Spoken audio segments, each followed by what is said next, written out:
অনেক দিন পর হ্যান্ড পেইন্টিং এর কাজে হাত দিলাম। এই অর্ডারটা আমার প্রায় অনেক আগের ছিল, কিন্তু সময়ের জন্য করতে পারছিলাম না।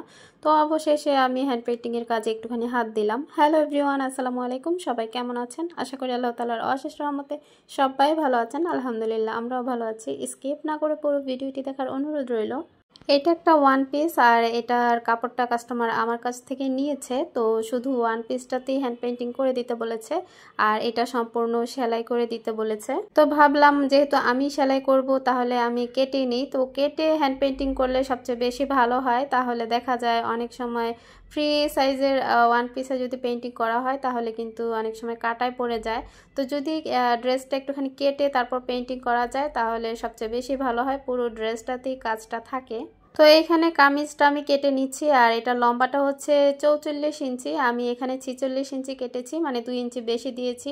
এখানে আমি কাঁধ নিয়েছি 6.5, এরপর আর্মহোল নিব এখানে 7.5 নিব, কেউ 7ও নেয়।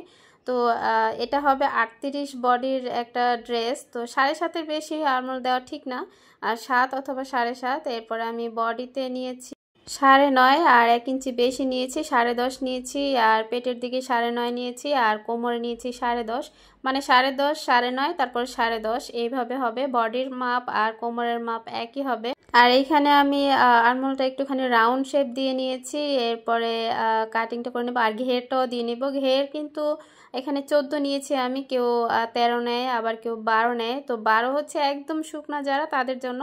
তবে 14 বা 13 নিলে ঘেরটা একটু বড় হয়, তাই আমি এটা 14তে দিয়েছি। কাস্টমার বেশিরভাগ ঘের, মানে অনেক বেশি ঘেরই বেশি পছন্দ করে। অনেক কাস্টমাররাই কিন্তু বড় ঘের পছন্দ করে না, মনে করে বড় ঘের নাকি জুব্বা জুব্বা লাগে। কিন্তু আমার কাছে মনে হয় ঘের বড় হলেই ড্রেসটা দেখতে বেশি সুন্দর লাগে, মানে ফুল কভারেজ লাগে, মানে দেখতে খুবই ভালো লাগে। আর আমার সব কাস্টমারই এরকম, মানে ঘের বেশি পছন্দ করে। এই তো, আর মাপটা কিভাবে দিয়েছি সেটা তো বলেই দিলাম। আর কোমর বরাবর, মানে কোমর থেকে ঘের বরাবর এইভাবে দাগ টেনে নিলে কখনোই ফাড়া কিন্তু আঁকাবাঁকা হবে না বা গোল হয়ে থাকবে না, এটা একদম সুন্দরভাবে স্লিম হয়ে থাকবে। তো এই ড্রেসটা কাটিং করে তারপরে এটা আমি ড্রয়িং করতে বসবো। আর ভিডিওর এ পর্যন্ত যারা এসেছেন প্লিজ একটা লাইক দিয়ে দিবেন, এবং যারা নতুন আছেন প্লিজ সাবস্ক্রাইব করে পাশে থাকার অনুরোধ রইল। আর যারা এতক্ষণ এই কাজগুলো করে ফেলেছেন তাদেরকে অসংখ্য অসংখ্য ধন্যবাদ। নিচের রাউন্ডটা এভাবে একটু 1/2 ইঞ্চি পরিমাণ কেটে নিলে কিন্তু রাউন্ডটা অনেক সুন্দর হয়। আসলে যে আপুরা সবসময় কাজ করেন তারা তো বোঝেনি, আর দেখলেই বুঝতে পারেন, তাই ওইভাবে ডিটেলসে বলার মতো কিছুই নেই। এখানে আমি গলার চওড়াটা 2.5 ইঞ্চিতে রেখেছি কাট করে। এরপরে দুইটা পার্ট আমি আলাদা করে নিব, কারণ সামনের গলাটা বড় হবে আর পিছনের গলাটা ছোট হবে। এছাড়াও সামনের পার্টের একটু তালপাট কাটতে হবে। তালপাট না কাটলে কিন্তু এটার অংশটা শেপটা সুন্দর হয় না। অনেকেই দেখবেন কামিজ পরলে বগলের এদিকে কাপড় কুঁচকে থাকে, মানে মুচড়ে থাকে। তো এই শেপটা দিলে কি হয়, আর কাপড়টা মুচড়ে থাকে না, সুন্দরভাবে প্লেন হয়ে থাকে। আর এরপরে আমি গলাটা সিম্পলভাবেই কেটে নিয়েছি, এইখানে আমি তেমন কোনো ডিজাইন দিব না। সামনের গলার লম্বাটা আমি 5.5 রেখেছি। যারা গলা বড় পছন্দ করেন তারা 6 দিবেন, আর যারা ছোট পছন্দ করেন তাদের জন্য 5 দিবেন। 5, 5.5, 6 এই এনাফ, মানে এর চেয়ে বেশি দিলে আমার মনে হয় গলা বেশি বড় হয়ে যায়। আর হ্যাঁ, এটা যেহেতু আমি 38 বডির জন্য করছি, তাই গলার শেপটা আমি ওইভাবেই দিচ্ছি। আর কাস্টমার বেশি বড় গলা পছন্দও করে না। এইখানে পিছনের গলাটা আমি 3.5 দিয়েছি, কেউ চাইলে 3 বা 4 এরকমও দিতে পারেন। তো এই ড্রেসটার হাতাটা কাস্টমার একটুখানি ডিজাইন দিতে বলেছিল। আর আসলে কাস্টমার যখন বলে যে আপনার পছন্দ মতো দিন, তখন না অনেক টেনশন হয় যে আমি আসলে কীরকম দিব, কীরকম দিলে কাস্টমারের পছন্দ হবে, এটা নিয়ে অনেক টেনশন হয়। কিন্তু কোনো কাস্টমার যদি বলে দেয় যে এই ডিজাইনটা দিয়েন, তাহলে আর এত টেনশন হয় না যে আমাকে তো ডিজাইন দেখিয়ে দিয়েছে। তো এই কাপড়টা কাটতে বসে আমি অনেক টেনশনে পড়ে গিয়েছি যে আসলে কি ডিজাইন দিলে ভালো লাগবে বা কি দিতে পারি। তাছাড়াও আমি অত বেশি ডিজাইন দেওয়ার মতো সময় আমার নেই, তাই আহামরি কোনো ডিজাইন দেব না। পরে ভাবছিলাম একটুখানি লেস লাগিয়ে দিব নাকি, কোনটা বেশি ভালো হবে। তো অনেক চিন্তা ভাবনার পর আমি কিন্তু হাতাটা কাটিনি, এভাবে পিসটা টুকরা করে, মানে পিস করে তারপরে হাতাটা রেখে দিয়েছি। তো এখন আমি ড্রয়িং করতে বসবো, তাই আমি হাতা পিসটা আলাদা করে নিয়েছি। তো এইভাবে ড্রয়িং করে এই যে কাগজের মধ্যে আমি আগে থাকতেই একটা ফুল এঁকে নিয়েছি, একটু বড় বড় ফুল এঁকেছি। আর এই ফুলগুলো অনেক সুন্দর লাগে। এর আগেও আমি একটা ড্রেসে করেছিলাম, তো এটা দেখার পর সবাই অনেক পছন্দ করেছিল, তাই ভাবলাম ওই ডিজাইনটাই করি। আর ফুলগুলো একটু বড় বড় দিয়েছি, যেহেতু বড়দের জামা একটু ফুলটা বড় দিলেই বেশি সুন্দর লাগবে। তো এইভাবে আগে ফুলগুলো আঁকিয়ে তারপরে ডালপাতাগুলো দিলে একটু বেশি ভালো হয়। আর এটা আমি একটুখানি অ্যাঙ্গেলে করব, মানে ট্রায়াঙ্গেলে করব এক সাইড করে। আর এই যে ফুলগুলো দিয়ে নিয়েছি, এরপরে আমি ডাল পাতাগুলোও দিয়ে নিব। আর এই কাজগুলো সব আমি রাতে করেছি, যার কারণে অতটা ক্লিয়ার আসেনি, কেমন যেন একটু ঝাপসা ঝাপসা হয়ে গিয়েছে। আর এই যে হাতে ক্যামেরা নিয়ে, মোবাইল নিয়ে তারপরে আমি এটা ড্রয়িং করছিলাম। আর আমার মারিয়াম এসে কিন্তু পুরো আমার হাত থেকে পেন্সিলটা টানাটানি করছে, মানে ও আঁকবে আর কি, ও ডিজাইন করবে, আঁকবে, সেজন্য আমার হাত থেকে টানাটানি করছিল। তো আমার মেয়েকে যখন সবাই নাম ধরে সুন্দর করে ডাকছিলেন, আমার কাছে অনেক ভালো লাগছিল যে আপুরা কমেন্ট করছিলেন যে মারিয়ামের জামাটা অনেক সুন্দর বা মারিয়ামকে অনেক কিউট লাগছে, মানে মাশাল্লাহ বলেছেন অনেকেই। তো এই কথাগুলো শুনে আসলে অনেক বেশি ভালো লেগেছে। যাই হোক, এই দেখেন আমার গুপ্তধন। তো কেউ যদি বলে আপনার সম্পদ কি আছে, তো আমি বলবো আমার সম্পদ কিন্তু এগুলোই, মানে আমার অনেক প্রিয় জিনিস। আমি যে এত কাজ করি তার মধ্যে সবচেয়ে ফেভারিট কাজ হচ্ছে আমার এটা, আমার হ্যান্ড পেন্টিং এর কাজ করতে অনেক ভালো লাগে। এটা এর জন্যই ভালো লাগে, আমি অনেক ছোট থেকে অনেক আঁকাআঁকি করতাম, মানে পড়তে বসলেও অনেক এটা সেটা ফুল টুল আঁকাতাম। তো সেই ছোটবেলা থেকে আমার আঁকাআঁকির বিষয়টা খুবই ভালো লাগতো। তো এক সময় আমি এই পেন্টিং এর কাজটাও শিখতে চেয়েছিলাম, কিন্তু আমার শাশুড়ি বলেছিল যে তুমি এমনিতেই যে কাজ পারো সেগুলোই তো ঠিক মতো করতে তোমার কষ্ট হয়ে যায়, তাহলে তুমি এই হ্যান্ড পেন্টিং এর কাজ কখন করবে। তো আমার আর শেখা হয়নি। তবে আলহামদুলিল্লাহ বর্তমানে যে একটা সুযোগ যে ইউটিউবের মাধ্যমে অনেক অনেক কাজ শেখা যায়, তো আমি এই কাজগুলো ইউটিউবের মাধ্যমেই শিখেছি। তো অনেকেই দেখি কোর্স করে, আমার মনে হয় না টাকা দিয়ে শুধু শুধু কোর্স করার কোনো প্রয়োজন আছে, যেহেতু এখন অনেক সুবিধা আছে, ইউটিউবের মাধ্যমে অনেক কিছু শেখা যায়। তো আমার মনে হয় সেইখান থেকেই আমরা শিখে অনেক কিছুই করতে পারি। তো দেখেন, তো ইউটিউবের ভিডিও দেখে এই কাজটা শিখে আমি এখন অর্ডার নিচ্ছি, অর্ডারের কাজও করছি, এমন ইনকামও করছি। তো এত সুন্দর মানে এত সুন্দর সুবিধা থাকতে কেন আমরা টাকা দিয়ে কাজ শিখতে যাব বলেন। তো এখন কোনো কাজে কিন্তু টাকা দিয়ে শিখতে হয় না, যদি আপনার মাথার ব্রেন বুদ্ধি ভালো থাকে তাহলে টাকা খরচ করার কোনো প্রয়োজনই নাই। আপনার শুধু ব্রেনটা খরচ করেন তাহলে আপনি অনেক কাজই পারবেন, এবং সেইটার মাধ্যমে অনেক অনেক অনেক টাকা ইনকাম করতে পারবেন।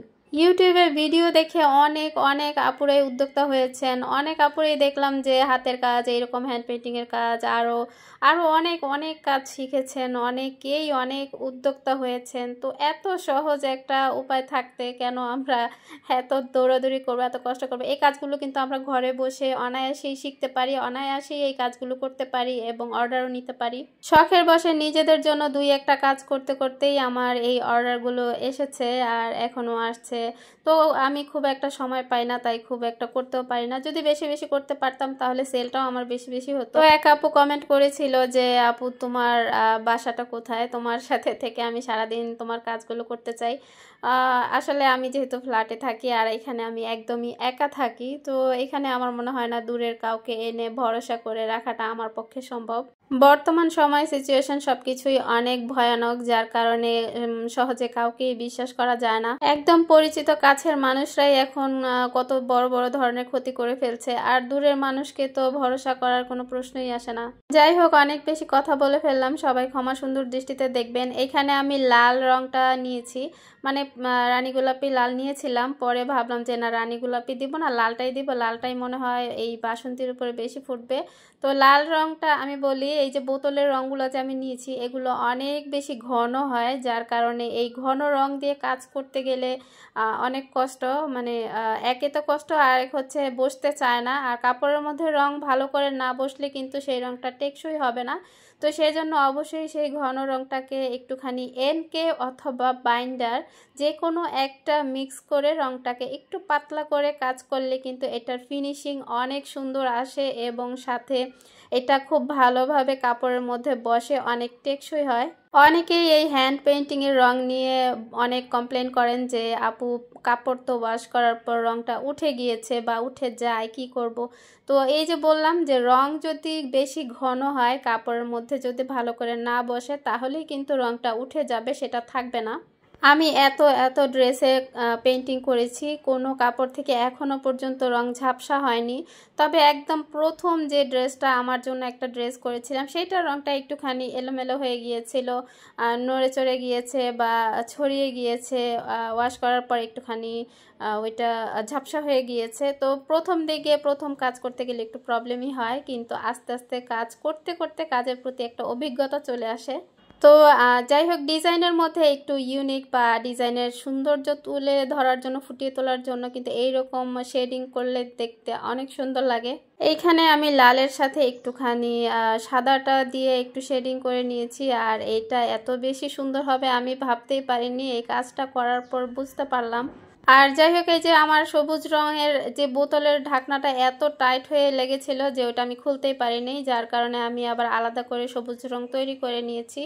আর সবুজ রং তৈরি করার ক্ষেত্রে হলুদ আর নেভি ব্লু, মানে হলুদ আর ব্লু যে রংটা, সেই দুইটা রং মিক্স করলেই কিন্তু সুন্দর একটা সবুজ রং হয়ে যায়। তো আমি আলাদাভাবে এই রংটা তৈরি করে নিয়েছি।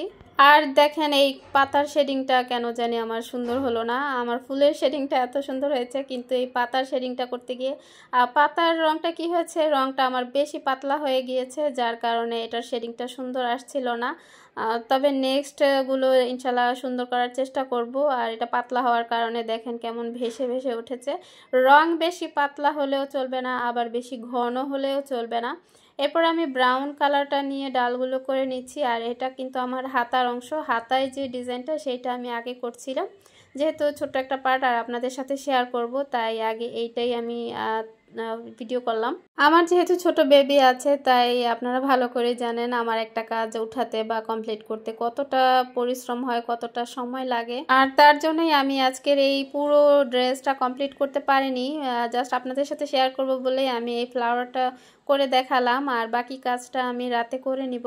তো মাঝখানে এই কুড়িটা দেওয়ার ফলে কিন্তু ফুলের সৌন্দর্যটা অনেক অংশে বেড়ে গিয়েছে। তো দেখেন, আজকে কিন্তু আমি অনেক কাজ করেছি, অনেক মানে এত কাজ করতে করতে একদম ক্লান্ত হয়ে পড়েছি। আজকে প্রায় 2 বালতি কাপড় ধুয়েছি, মানে এই যে এখানে 1 বালতি ধুয়েছি, তারপর আরও 1 বালতি আমি ভিজিয়ে রেখেছি, ওগুলো আবার একটু পরে ওয়াশ করতে হবে। এছাড়াও আজকে পুরো ফ্ল্যাট আমার মানে ফার্নিচার পরিষ্কার করে ঘর মুছেছি, রান্না করেছি।